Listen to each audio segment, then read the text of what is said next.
Wow. I'm too old and have been doing this too long. That's happened. That was, shit.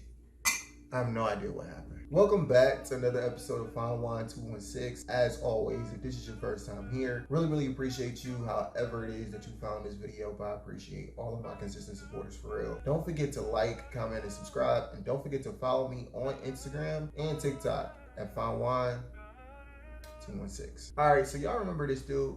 Carlton was a contestant on a popular love reality show called Love is Blind on Netflix. Don't act like you don't know what Love is Blind is. Everybody was in the house for the pandemic. Everybody was watching the show. Now, the reason why I bring this up, he draws a direct parallel between his story on the show and the topic we're going to talk about today. So basically what happened, if you don't know what Love is Blind is, it's a reality dating show where it's basically speed dating, but you can't see who's on the other side. And then after the end of like a 4-week period, you're supposed to propose to the person that you want to be with. Very realistic. Now with Carlton, he proposes to this girl. They seem like they're madly in love. They finally see each other, and at some point Carlton discloses to the girl that he is bisexual. Now again, he thinks he's in love. He thinks there's nothing that can stop the trajectory of what they got going on, but instead this kind of changes how the girl sees him and the relationship falls apart.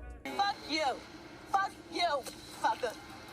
Bye. Kids, look, watch my ass to the next dick, boy. No, watch your wig, because it keeps sliding. It's been Who sliding since day one. think I am? Your wig been You sliding ain't married since day to no one. average bitch, Peace boy. out. Shut the fuck up. Peace out.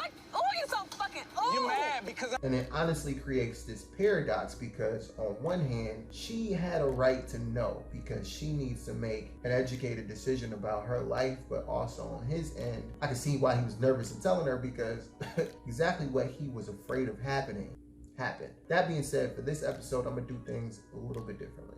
If you watch enough of these episodes, you can easily start to feel like I have all the answers. You ain't got the answers, Sway. This is one of the first times where I honestly don't know how I feel about this, but I want to create a dialogue. I want y'all to tell me what makes the most sense. I know the Carlton example had to do with his sexual orientation, which is completely different, but I think it still translates in terms of being nervous to tell your partner something that's personal to you, but can still have an overall effect on a relationship. So, should you tell your partner if you have a mental health issue? And if so, when should you tell them? So let's break down both sides of the equation. On one hand, you shouldn't, or at least not at first. Here's why. That information, like a lot of things that you can share about yourself, is extremely personal, sensitive, and private to you. And someone should have to earn the right to learn that information. That's just like you wouldn't go on a first date saying your deepest and darkest insecurities. Hi, my name is Kevin. I almost didn't make it to this first date because I generally don't like how I look and I think all of my clothes make me look fat, but here I am. Similarly, all set. Maybe that's my insecurity, that word. Similarly, I wouldn't just start talking about mental health issue because this is still new. And to be honest, it's so new to the point where you can realistically come and go out of my life without me having to mention it at all. Also, since this is still new, I want to say something that's going to scare you away. You can't make that make sense for real. I have to be strategic because if this person is dating like I am, and look, this is another insecurity that people with mental illness probably face. All things being equal, if you're dating just like I am, and you have the opportunity to make a decision between someone who has a mental illness and someone who doesn't, why would you ever make the decision to choose the harder path?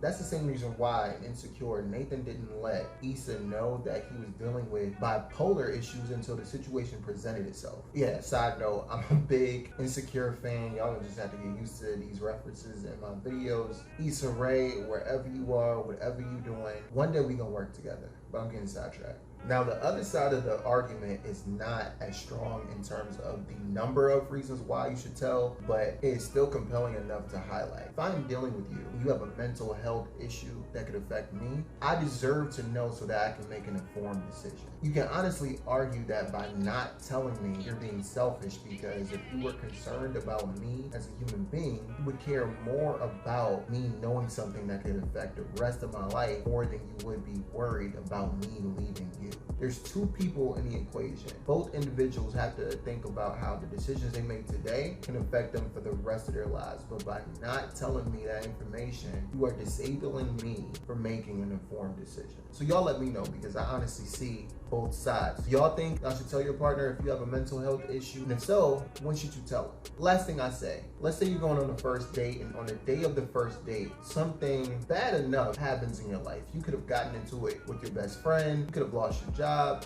your dog could have died. If you get yourself together to actually go on this date, and this stranger I'm not supposed to talk to strangers. asks you how you're doing, are you really gonna tell them everything that's going on? Probably not. A little bit too heavy. I don't really know you like that. In the same breath, I'm not gonna give you a full rundown of my mental health history on a first date.